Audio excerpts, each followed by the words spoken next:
seja bem-vindo ao terceiro episódio da quinta temporada do Podjor FC, a parceria entre a CESP e o curso de jornalismo da ISPM aqui de São Paulo. Eu sou o Fred Júnior, da Rádio Craque Neto, também do A Bola Não Para. Para dividir comigo essa apresentação, um convidado muito especial hoje aqui com a gente no Podjor FC é a Elisa Del Nero, aluna do segundo semestre de jornalismo. Tudo bem, Elisa? Tudo bom? É isso mesmo. O programa de hoje vai ser imperdível. Bom, eu vou começar a listar aqui porque a lista é grande do nosso convidado.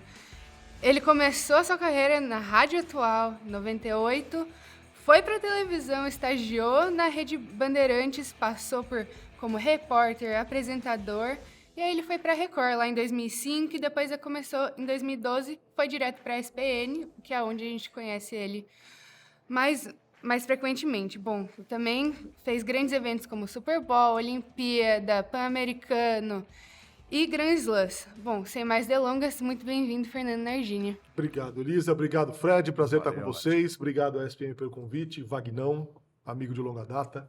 E vamos falar dessa profissão maravilhosa que a gente escolheu. Já dividimos muitas pautas, né, Nardini? Que trincheira, Fredão. É verdade. Tempos de trincheira.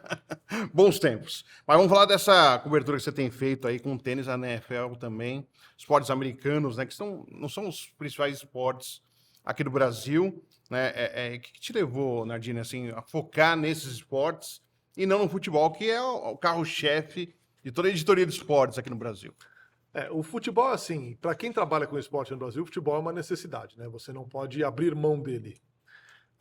Acontece que a minha trajetória como narrador, ela se deu assim de maneira, não vou dizer que era algo muito planejado, mas começaram a pintar as oportunidades, eu gosto de me provocar, gosto de não circular pelo mesmo, na zona de conforto, e aquilo me provocou, e a minha primeira oportunidade de narrar foi narrar esportes de inverno, na Olimpíada de Inverno de Vancouver, na Record. E ali eu comecei, e eu sempre fui muito apaixonado por esportes, assim, as mais diversas modalidades. Eu sou do tempo do show do esporte, então eu passava o domingo assistindo o show do esporte, tudo quanto é modalidade, e foi me despertando interesse, e Olimpíada de Inverno foi o meu começo.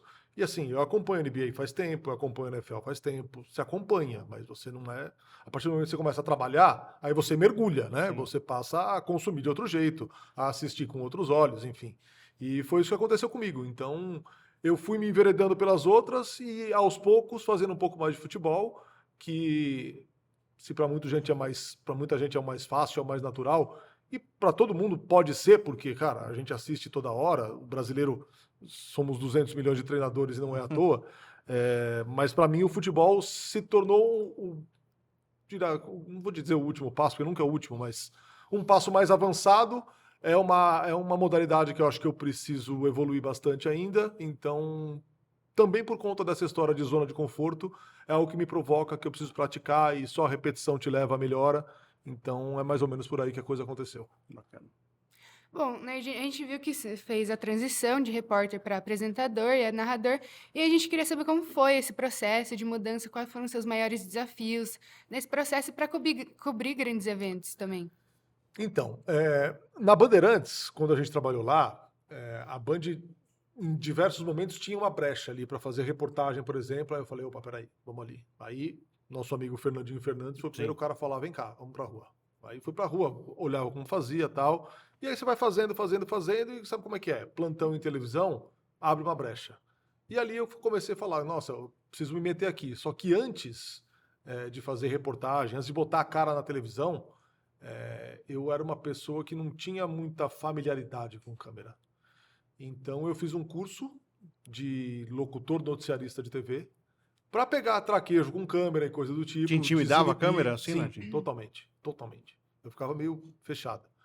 E eu fui fazer esse curso, fui atrás de especialização, de novo, repetição, repete, fala, bota a cara, virada de câmera, enfim, é tudo coisa que você pratica e que você vai adquirindo uma prática, uma familiaridade, e aí o processo foi natural, assim, porque pintaram as oportunidades, me colocaram para fazer um fim de semana, um plantão no lugar de alguém, e ali eu fui pegando gosto pela coisa, e aí depois para a narração, aquilo que eu falei, foi um processo meio natural, assim, eu já estava meio entediado de ficar apresentando. Falei, peraí, deixa eu fazer narração, porque na narração eu posso circular por várias coisas diferentes, não fazer a mesma coisa, fazer a mesma coisa me incomoda de um jeito assim incrível.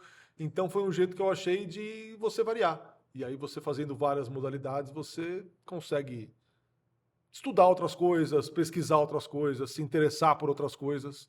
E acho que é isso que me move, assim. Esses desafios são os mais legais. Quando pinta alguma coisa diferente que todo mundo fala, porra, mas você vai narrar golfe? Sim. Eu gosto de golfe, cara. Eu não sofro com golfe. É um negócio que te obriga a estudar. A gente teve no domingo mesmo o sexto cara que ganhou os 4 torneios de golfe na história da modalidade. Então, são momentos muito legais, assim, que essa provocação me faz bem, sabe? Esse movimento na carreira. Dá uma liberdade, né? Pra se movimentar entre vários esportes. Total. E o tênis é um deles, né, Nadine? Que a gente pode falar que você, quando vai falar de tênis em transmissões na ESPN, a gente sabe que vai ter sua voz lá, né? O tênis entrou de vez na minha vida, assim, em 2012, já narrando na ESPN, quando começou a parceria com o Meligeni. Ali ele entrou de verdade, assim, com o pé na porta mesmo, porque a nossa dupla deu certo, eu já tinha entrevistado o Fino, mas assim, a gente se deu muito bem no ar. Hoje ele é meu irmão, eu brinco, né, que eu tenho o privilégio de trabalhar com um cara que foi meu ídolo, passou a ser meu parceiro e se tornou meu irmão, porque, cara, hoje é um grande amigo, então a coisa flui muito bem ali. Tem uma intimidade, tem uma relação, tem um background, sabe? Não é simplesmente você sentar ao lado de um comentarista e fazer o jogo, sempre é um negócio mais próximo mesmo, como se fosse uma conversa, e é isso que a gente sempre tentou fazer. Meio que conversar sobre o tênis, que é uma modalidade complexa, para que a pessoa que está em casa ela possa sentir parte daquilo. Sim. Então essa coisa deu muito certo e a partir daí, cara, eu consumo tênis hoje com uma frequência impressionante. Eu passei a jogar tênis, a tentar jogar, porque é difícil pra caramba. Então o tênis tomou parte da minha vida, assim, completamente. Que legal. A produção separou aqui uma fala sua no podcast Futipoteco. Você esteve por lá, falando que o Brasil já não é mais o país do futebol. Vamos conferir aí o que disse o Nadine no Futipoteco. O Brasil ser o país do futebol não é uma bravata, cara. O que você pensa sobre isso? Cara, eu acho que já há algum tempo a gente não é o país do futebol. A gente é o país com o maior número de pessoas que gostam do futebol, mas não é o país do futebol. E aí tem uma grande distância, porque, cara, a gente está vendo o que tem sido o desempenho das seleções brasileiras recentemente, assim. O brasileiro é apaixonado por futebol, o brasileiro somos 200 milhões de treinadores, só que aqui, já há algum tempo, não se desempenha o melhor futebol do mundo. Nadine, até sobre isso, né? Você acha que, de certa forma, o público que consome esporte no Brasil, né, o torcedor, tá fugindo um pouquinho aí do futebol?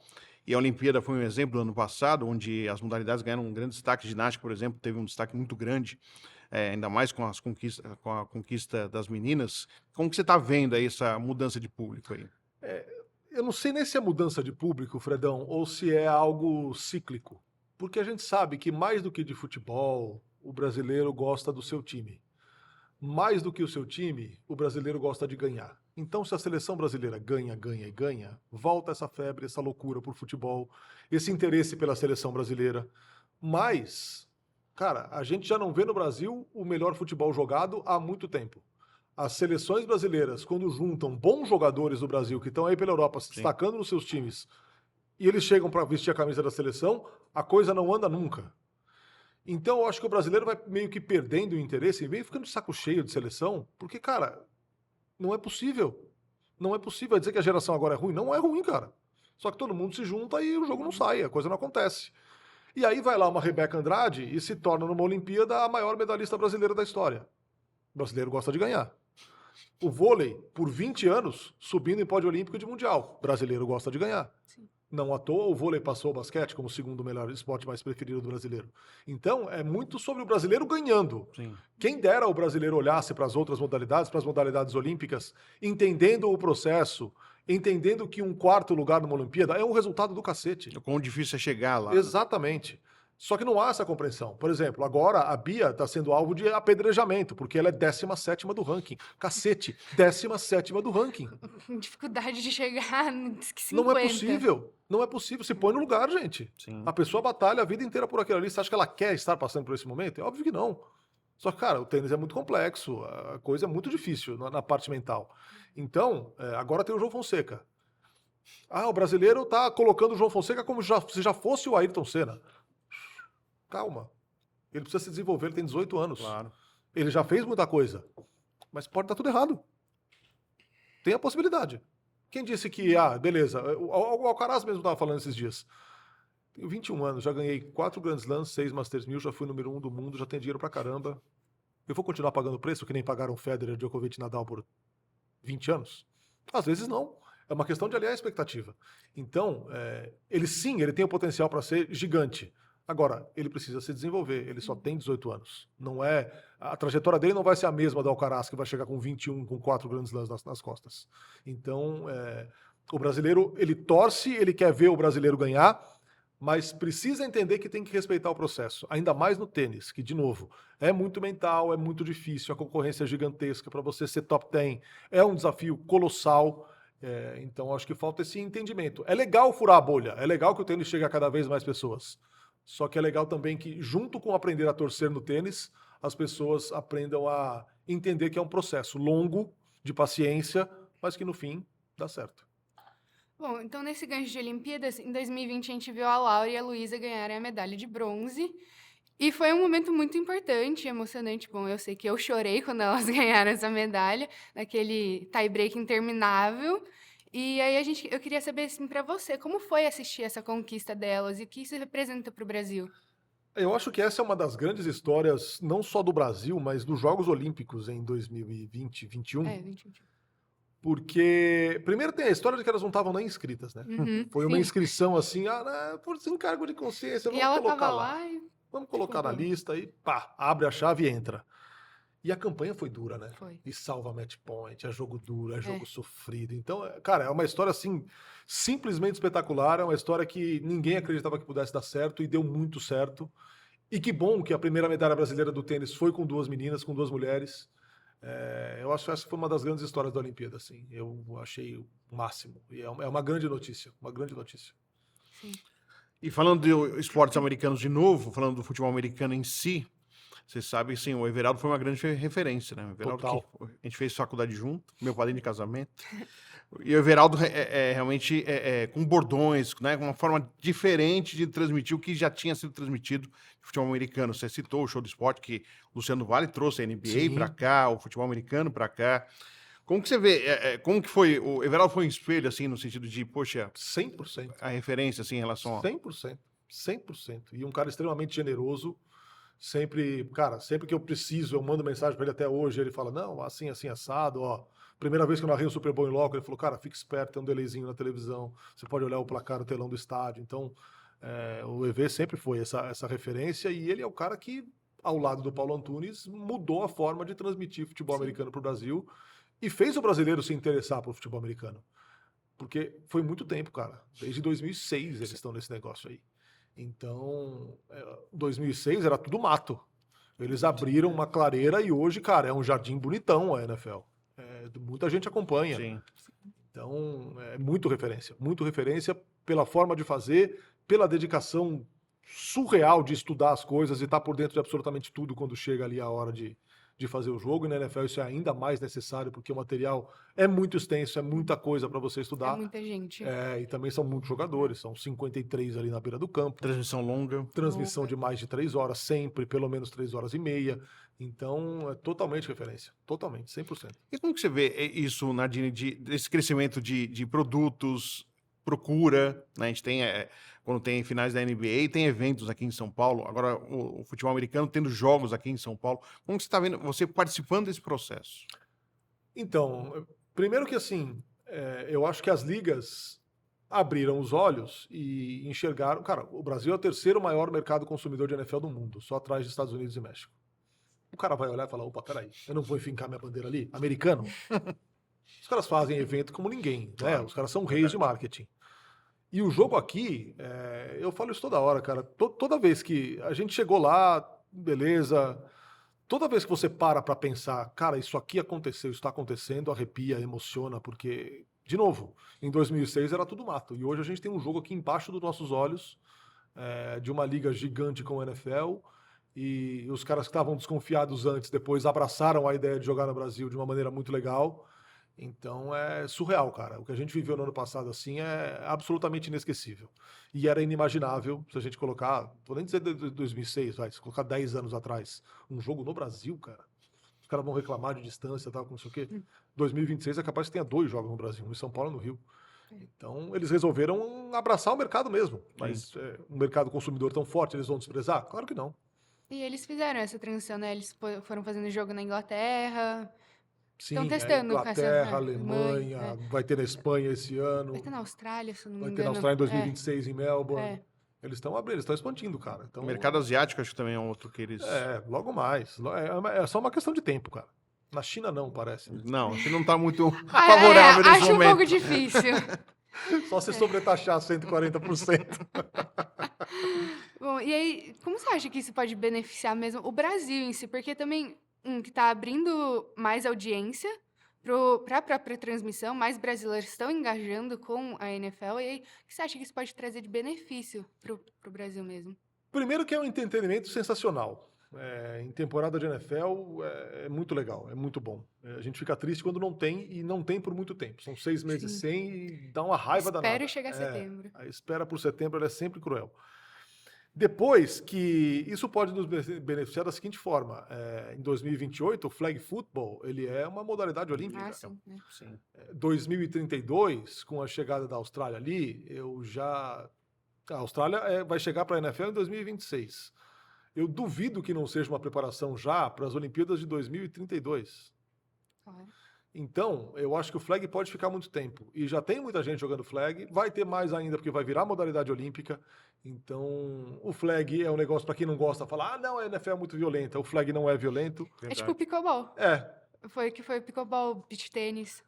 Aí eu acho que o flag pode ser importante para o Brasil exatamente nisso. Assim. É uma nova modalidade olímpica que está surgindo, regras semelhantes, muita gente de olho, e quem gosta por assistir de NFL, beleza, assiste NFL. Quem gosta e por acaso chegou ao pickleball via NFL, porque acha que é semelhante, pode ser um jeito de não se machucar e jogar, também é muito legal. Então, acho que só tem aspectos positivos. Sim.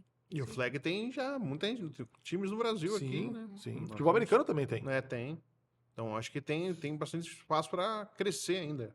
O flag se tornando olímpico agora, né? Então, tem mais gente praticando também, né? Sem dúvida, sem dúvida. Aqui em São Paulo já tem vários times, pelo Brasil também tem vários times praticando. Então, é assim, quem dera toda modalidade a gente conseguisse ter um enorme número de praticantes para tirar dali os melhores e seleção brasileira, todo o processo que envolve uma delegação olímpica. A gente sabe o quanto é difícil fazer esporte no Brasil, principalmente esportes que não são futebol. Tomara que o flag consiga surfar essa onda aí, porque ali a coisa é bem organizada. Vem bem organizada de cima para baixo. E só tem potencial para crescer mesmo. Não, total. A gente tem aqui, a produção separou também, uma participação do Nardini na entrevista com a KTO Brasil. Ele falando sobre o Fernando Meligeni. Já falou um pouquinho já do Meligeni aqui, da relação com o Fino, né, que é grande ex-tenista e grande comentarista. É uma referência, todo mundo espera os vídeos do Fino aí, do Meligeni, para entender o que ele achou do jogo, da reação de tal jogador. E vamos ver essa fala do Nardini sobre o Fernando Meligeni, o Fino, aqui também, para você acompanhar. A primeira vez que eu conversei com o Fino foi numa entrevista. Entrevistando ele? Quando? Quando ele encerra a carreira depois do PAN de 2003, quando ele volta para o Brasil. Ali tem uma entrevista com o Fino, sempre foi um cara... O Fino é fácil de lidar, né? Um cara que fala muito bem, um cara que é divertido. Então, o meu primeiro contato com ele foi nessa entrevista em 2003. E depois entrevistei outras vezes, em Brasil Open e coisa do tipo. Mas nunca tinha trabalhado com ele. Então, eu sempre falo que eu tenho o privilégio de trabalhar com alguém por quem eu torci muito, que era um ídolo, de repente se torna um parceiro de transmissão e hoje o Fino é meu irmão. Então, é muito mais do que as 4 vezes do Grand Slam por ano. Hoje, com os direitos de tênis que a ESPN tem, a gente convive muito mais no ar e fora a convivência fora do ar, de ir na casa do outro, enfim, a gente se frequenta. Então... É uma irmandade mesmo, é um negócio que deu muito certo no ar, Desde o início? Muito entrosado desde o início. Um negócio muito impressionante, assim, é um negócio muito legal. É outra coisa da qual eu me orgulho na minha carreira. E nesse lado, né, Nardini, acho que o jornalismo esportivo nos dá a chance de trabalhar com ídolos, né? Eu acho que a gente tem essa oportunidade, né? Gente que a gente torceu e tá do nosso lado, e vira um ser humano que nem a gente, né? Em alguns momentos. Queria que você falasse um pouquinho dessa relação e como fica essa troca, né? De alguém que você torceu demais para alguém estar do seu lado e estar junto com você para que o trabalho dê certo. De trabalhar e de entrevistar ídolos, Sim. né? Então a gente tem chance de entrevistar muita gente que a gente admira demais. Por exemplo, o Zé Roberto Guimarães, o cara é uma entidade, é um ícone, é um cara por quem a gente torce, não tem como não torcer, um cara que ganhou muito, que é genial. A profissão te dá isso e te obriga ao mesmo tempo a Separar, né? separar muito bem as coisas, a saber separar, porque, cara, ali a história é outra. A parte de ídolo, opa, peraí, vamos fechar uma portinha aqui, vamos fechar essa aba e abre outra aba. Hoje você é meu parceiro de transmissão, a gente tem que fazer esse negócio aqui dar certo. E como eu disse ali, ainda bem que com o Fino deu certo desde o começo, assim. Foi de cara e a coisa só melhorou com o tempo, esse entrosamento foi aumentando, o entendimento e é legal porque quando eu falo que eu hoje consumo tênis do jeito que eu consumo e que eu passei a jogar tênis, é muito para estar à altura de um cara que tem tanto conhecimento do negócio por ter estado lá. Sim. Não vou dizer a altura, mas que te dê um mínimo de bagagem para você fazer uma provocação, uma pergunta, que pode ser do cara que está em casa. Você trocar bola com ele, literalmente. Pode ser a pergunta do cara que está em casa, a Sim. dúvida pode ser a mesma. Então, eu tenho essa liberdade com ele, tenho essa facilidade e eu acho que isso foi fundamental, assim, saber separar as coisas e abrir uma aba para outras oportunidades. Beleza, o ídolo tá ali, tá guardado, torci para você, muito bem, só que agora nós estamos aqui e vamos fazer isso aqui dar certo. Vamos jogar dupla. Deu muito certo, porque quando você fala transmissão da ESPN de tênis, você fala Nardini Fino. É sempre assim. Virou uma marca mesmo, Sim. por conta dessa história de um negócio mais conversado, né? Eu acho que o primeiro cara que tirou um pouco da sisudez do tênis foi o Dácio Campos. Verdade. Um Sim. cara que, conhece demais de tênis, Uhum. que se comunica muito bem. Figuraço. E ele que tirou essa sisudez, essa seriedade absurda, assim. E muita gente torce o nariz ainda, hoje em dia. Os mais tradicionalistas, eles não gostam que você faça uma brincadeira, não gostam que você faça uma relação, uma analogia e coisa do tipo. Eles querem o 15-0, 30-0, 40-0. E ainda tem muita gente que resiste. Só que, cara, o tênis vive um tempo que ele é uma modalidade desesperada para abraçar o jovem. Não é à toa que aparece beach tênis, que aparece pickleball. Porque, cara, primeiro que é mais fácil de jogar. Sim. Depois que é mais... isso já torna mais democrático. Uhum. Então, o ambiente do beach tênis é um ambiente de balada. Então, cara, é difícil parar o tênis. O tênis precisa deixar de ser esse esporte sisudo, sério pra caramba. E a gente tenta fazer a nossa parte nisso, e tem alguns jogadores e jogadoras que tornam o tênis um negócio mais alegre. Você pega um Monfils, pega um Tiafoe, que andou fazendo muita bobagem recentemente, mas é um cara engraçado, uma Sabalenka que consegue levar a sua carreira da forma como ela leva, diante de tanta pressão, um negócio muito complicado, mas, cara, ela tá sempre sorrindo, Verdade. ela mostra na internet que ela tá vivendo, que ela não tá presa àquilo ali, bitolada. E sempre abraçando o público também. Exato, eu acho que é muito necessário isso. Pessoas assim são necessárias para que o jovem veja que o tênis, cara, não é um negócio sisudo, sério, coisa de gente bitolada, que você pode viver. Assistir, viver, curtir, é emocionante pra caramba, cara. Quando você pega grandes jogos, é um negócio assim, é um alto nível impressionante. Então, eu acho que é por aí. Acho que até essa pausa do João Fonseca foi importante também, né, Nardini? Assim, para dar uma. Até então, tinha sido um dos que 100%. mais tinha jogado já na Exato. temporada, né? A temporada dele começou em dezembro, né? Sim. Não é que ele parou para Natal e Ano Novo, tirou ali 10, 15 dias de férias, voltou em janeiro. Não, a temporada dele começou em dezembro.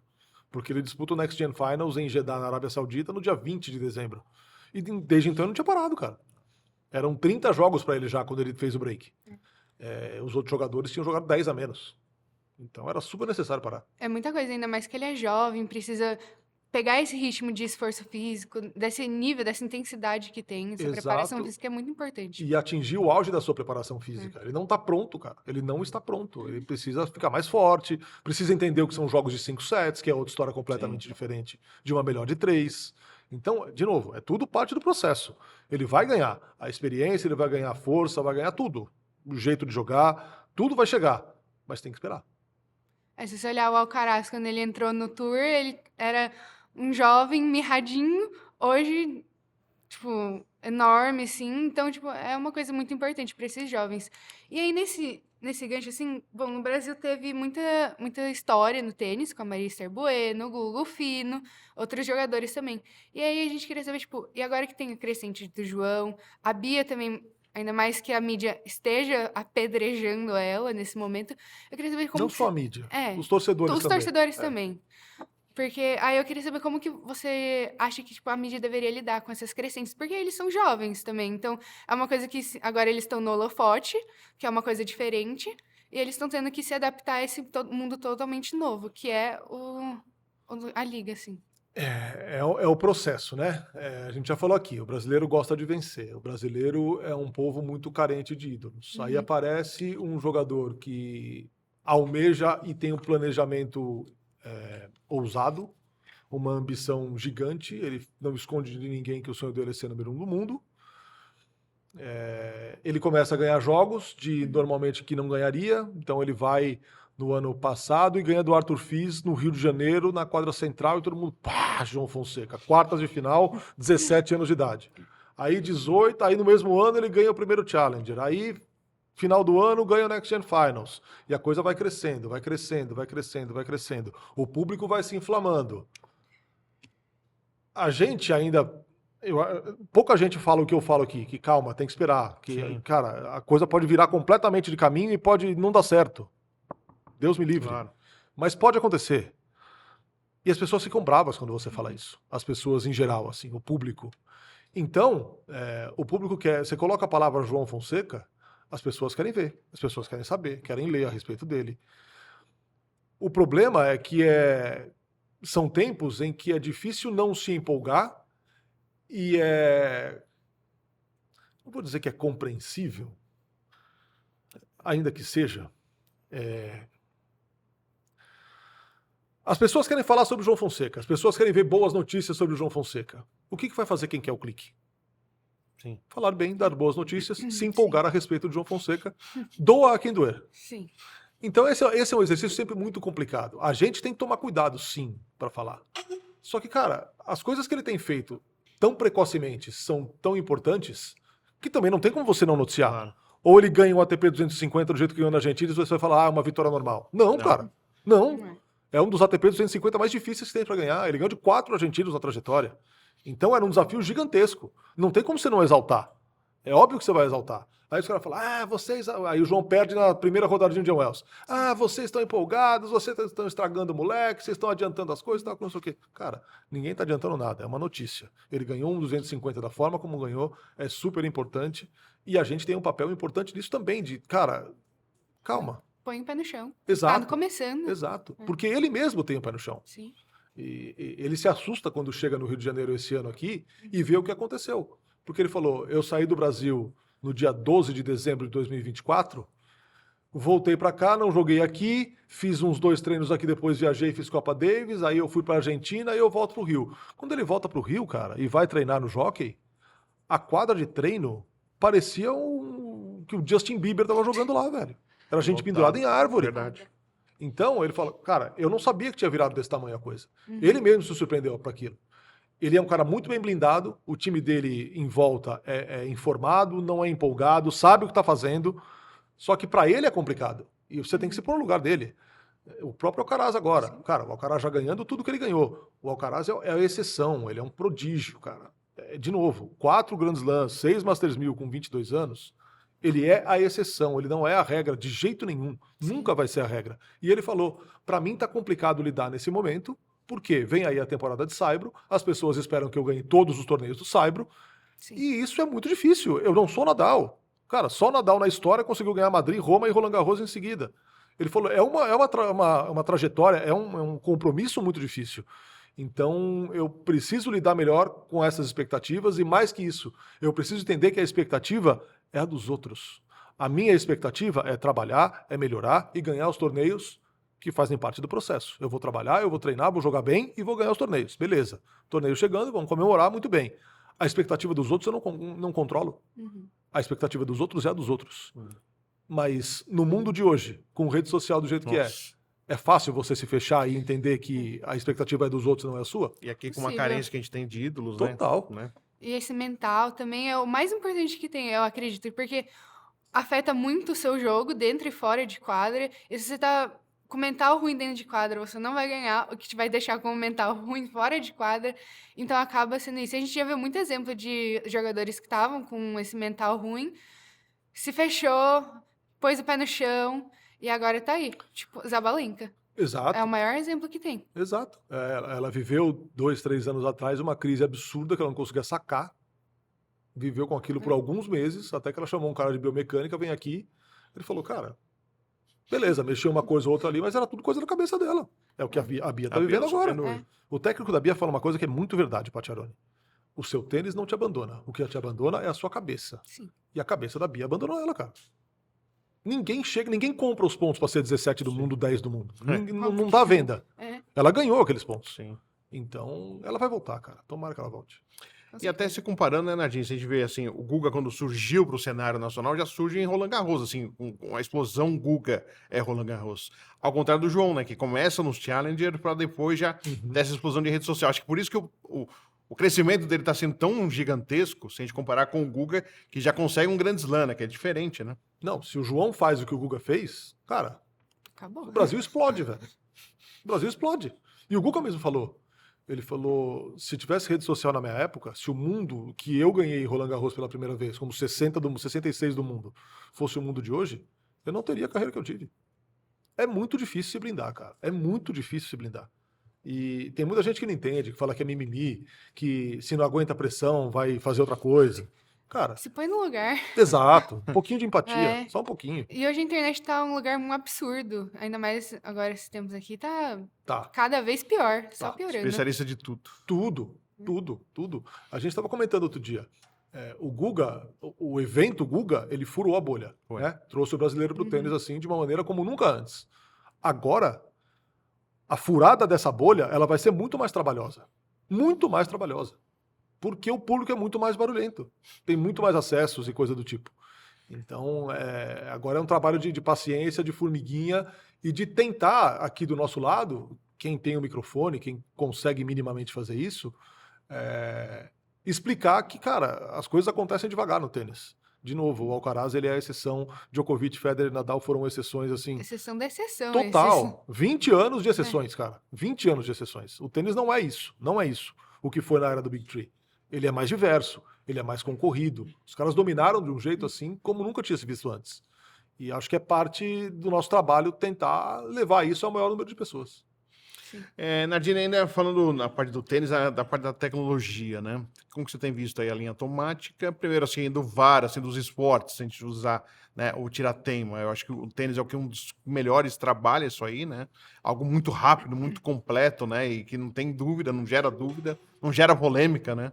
Como que você tem visto isso? Que o tênis realmente ainda ele é conservador, do público, conservador em relação a uns ruins de regra, mas como que você tem visto essas mudanças? Eu acho que acabou sendo um processo natural, Fredão. É uma pena por parte da organização e para quem vislumbra uma carreira de árbitro de tênis, que é uma carreira também que é difícil, cara. Você começa, é complicado você chegar onde chegaram Carlos Bernardes, a Paulinha hoje, o Fábio, marido dela, a Aline, enfim. Árbitros brasileiros que chegaram ao mais alto nível. É um caminho muito, muito complicado. E hoje não vai ter mais necessidade, mas, por exemplo, a formação começava na linha. Na linha, Sim. juiz de linha.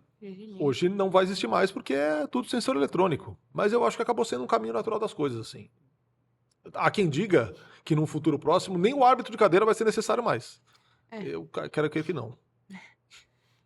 Tomara não. Sempre tem até a característica do tênis, né? De cumprimentar o árbitro, o juiz ao final do Sim. jogo, né? Algo que Faz parte dos bons modos. do clichê, né? Do esporte. E aí você achou que perdeu essa emoção, assim? Porque eu sempre, quando eu assistia, eu ainda assisto, tipo, eu sempre tive essa emoção, tipo, de... Pô, o jogador vai lá e faz o challenge, a chamada de linha. Aí eu falo... E aí? E aí, tipo, eu sempre fico apostando com meu pai. E aí, dentro ou fora, dentro ou fora? E aí, eu acho que... Aí, depois disso, que agora que é muito rápido, assim... Pra mim, perdeu um pouco de emoção. A gente ainda tem um Wimbledon, né? Mas o que você acha, assim? Eu acho que essa é mais uma forma que os caras encontraram de, primeiro, tornar mais justo e depois de acelerar mais o jogo. Sim. O que você pega quando começa a ter muita dúvida no saibro, que o árbitro decide, Ah, fica sim. olhando a marca e vai. Desce da cadeira, vai lá olhar. Aí discute com o É. jogador não concorda, isso mata tempo. Então há um desespero muito grande em diminuir o tempo do tênis. Só que, cara, é inerente ao esporte. Eu acho um crime quem diz que tem que acabar com um jogo de 5 sets em Grand Slam. Você acaba com o Palhaçada. tênis. Acho um crime o que fez o Piquet com a Copa Davis, quando adquiriu Sim. lá e destruiu a Copa Davis. Sim. A Copa Davis hoje é um remedo de torneio, é um lixo. Nada. Não tem nada na Copa Davis real. Então há esse desespero por acelerar o jogo. Só que ao mesmo tempo, cara, o jogo tem uma tradição, o jogo é de uma forma, o tênis ele é bem vendido, ele é muito acompanhado pelo mundo, ele gera muito dinheiro. Então o streaming tá aí para acomodar tudo quanto é modalidade de uma maneira que você não precise encaixar na grade de programação. Então, também por esse lado, se o streaming é mesmo o futuro, tudo bem o tênis durar 4 horas. Quem quer Sim. assiste, quem não quer não assiste. E aí, seu lado de porque você que transmite, faz as narrações, geralmente vocês ficam, tipo, muitas horas juntos, então vai um atrás do outro. E aí, você acha que, tipo, começar a acelerar o jogo, assim, tendo essa linha automática, você acha que, tipo, ajuda você a fazer essas narrações?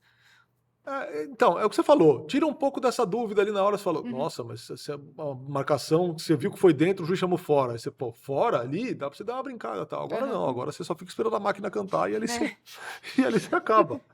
Mas eu acho que faz parte. Isso aí eu acho que É a é. evolução da tecnologia Exatamente, também, é do esporte. E, Acaba e é o indo. mais justo. Não tem jeito, sim, é o mais justo. Quantas chamadas de linha em quadradura que você não tem como ver a marca foram Exato, erradas na história? Também tem chamadas erradas do Hawkeye, porque a gente vê que às vezes ele não é 100% calibrado. Mas é o mínimo, imagino eu. E aí vai evoluindo também. Eu vou aproveitar e colocar uma rede aqui, porque a Elisa vai fazer um ping-pong aqui, não vai? Vai fazer um bate-bola aqui com o Fernando Nardini, Elisa, não é isso? Eu vou, mas antes eu quero fazer uma perguntinha Então rápida faça pro aí. Fernando. O que você tá achando do Murray tá sendo técnico do Djokovic? Espetacular, para mim, uma das grandes notícias do tênis no ano, assim. 2 caras que se conhecem profundamente, 2 caras que se enfrentaram a vida inteira, muitas vezes, em batalhas espetaculares, memoráveis. Era inimaginável que isso acontecesse, Eu fiquei bem surpresa. porque o Djokovic é um cara muito vocal de dentro para fora da quadra, o Murray era exatamente esse cara de dentro para fora da quadra. Eu fiquei esperando a hora que um ia gritar com o outro. Isso nunca aconteceu. Eles devem ter feito um combinado muito forte ali. Porque, cara, não vamos manter. Vamos segurar. Mas eu acho que o Murray, no fim, acaba sendo, depois da medalha de ouro olímpica que o Djokovic conquista, que era tudo que ele queria na vida, acaba sendo o grande foco de motivação do Djokovic. Porque, cara, ele vai brigar por quê? Todos os recordes importantes são dele. Falta um Grand Slam para ele ser sozinho o maior campeão da história. O que o motiva? O que o move? Eu acho que o Murray o move em 2025.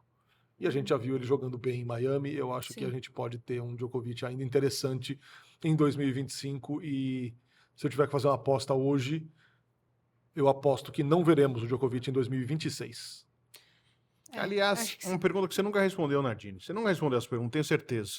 Federer, Nadal, Djokovic? Nunca respondi. Essa é boa. Nadal, o maior trabalhador da história do tênis. Djokovic, o jogador mais completo, o melhor jogador que já pegou uma raquete de tênis. Roger Federer, o maior jogador que já pegou uma raquete de tênis. Elevou o esporte a um nível impressionante. Sem ele não teria havido Nadal e Djokovic como houve. Então, eu acho que para mim a escala é essa. Muito bem. Elisa, está Mas- preparada? Está aquecida aí pro Vamos lá. bate-bola aí? Então vamos lá com o bate-bola. Bate-bola. Narrar ou apresentar, Narrar é mais diverso. não é? Grand Slam favorito. Ai, isso é difícil, hein? Essa é Porque o boa. brasileiro adora Roland Garros por causa do Guga, por causa do Fino. É Mas que eu vou ele ficar com o saiba. Australian Open porque eu amo a Austrália e todo mundo chama de Rap Slam, não é à toa. É verdade, essa é uma boa. Jogo de tênis mais emocionante que você já viu. Cara, eu fico com 2. Eu fico com o Djokovic e Nadal, final do Australian de 2012, se não me engano, um jogo de quase 6 horas, que os dois Sim. tiveram que sentar para esperar a premiação, que não aguentavam ficar mais em Sim, pé. esse foi bom mesmo. E a virada do Nadal para cima do Medvedev na final da Austrália também. Isso foi 2000 e... Pá. 19, 19? 18, uma coisa assim. É. É, por aí. Super Bowl inesquecível. O do ano passado, Las Vegas. Foi Impressionante, foi assim. incrível. Kansas City ganhou faltando 3 segundos. Oi. A gente boiando ali com a mudança da regra. É. Kansas City salvou a minha carreira. Porque se Kansas City não faz o touchdown faltando 3 segundos, o San Francisco 49ers, se não conhecia a regra, ia comemorar. Eu ia gritar São Francisco campeão e o jogo ia continuar. Seria o maior mico da minha carreira, sem dúvida nenhuma. Um esporte além do tênis e NFL. Vôlei, meu esporte Vôlei. da vida. Tenista que te surpreendeu ao vivo quando você viu.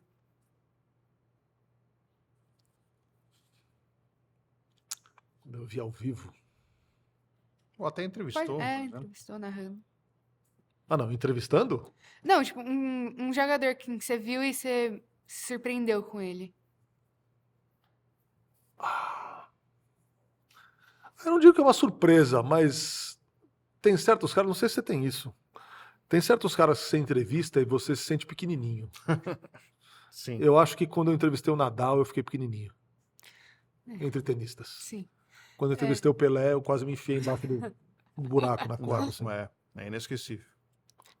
Jogador da NFL que é show dentro e fora de quadra, assim. Dentro e fora de quadra? De campo? De campo, no na caso. verdade, é. Um cara que é divertido, que é extremamente competente e é divertido é o Travis Kelce, cara. Ainda mais agora com o fenômeno Taylor Swift. Então ele tá Que na mudou tela com muito total, mais é. frequência do que só no futebol. Sim. Qual a sua maior paixão fora do esporte? Minhas filhas. Ah. E um ídolo. Um ídolo É. do esporte ou tudo? Ah, pode ser o que você quiser.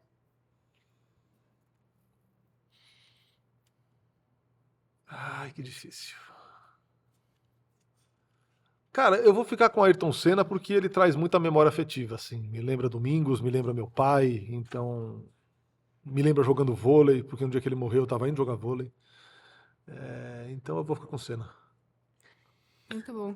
Poxa, Nardini, eu quero agradecer a sua participação aqui no Podjor. Muito obrigado aqui. O Podjor, que é uma parceria da CESP, com o jornalismo da ESPM aqui de São Paulo. É muito legal, né? É importante, eu acho que termos referências, né? Acho que a nossa vida é muito de referências, a nossa carreira é muito de referências.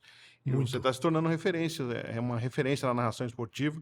Tem feito mais futebol, como você falou mesmo, né? Mas é importante ser referência em outras modalidades. Eu acho que a ESPN dá esse leque para quem Sim. trabalha por lá, né, Nardini? Prazer mais uma vez falar com você. Obrigado, Fred. Obrigado, Elisa. Obrigado Obrigada. à ESPN pelo convite. Vagnão, aquele abraço. E é isso. Sempre que quiserem, vamos falar dessa profissãozinha que nos castiga, mas nos anima. Bom, a gente fica por aqui, nos acompanha nas nossas redes sociais, @podjorfc no Instagram e no TikTok, também no YouTube, @podjor, tudo maiúsculo FC. Bom, a nossa equipe de hoje contou comigo, Elisa Del Nério e Fred Júnior ao meu lado. Prazer, Elisa. O roteiro de Renan Pagani e Júlia Pérez. Produção Luca Franco e Vitor Hugo Ramos. Mídias sociais Nicolas Dias, Maria Eduarda Beg e Luiz Gattai. Os trabalhos técnicos contou com a nossa equipe do Centro Experimental Multimídia da ESPM. Uma produção da CESP com Wagner Prado, Nelson Nunes e a Ana Mariana Malioli. E supervisão de conteúdo dos professores Patrícia Rangel e o Antônio Rocha Filho. Valeu, gente. Até a próxima. Um abração a Obrigada. todos.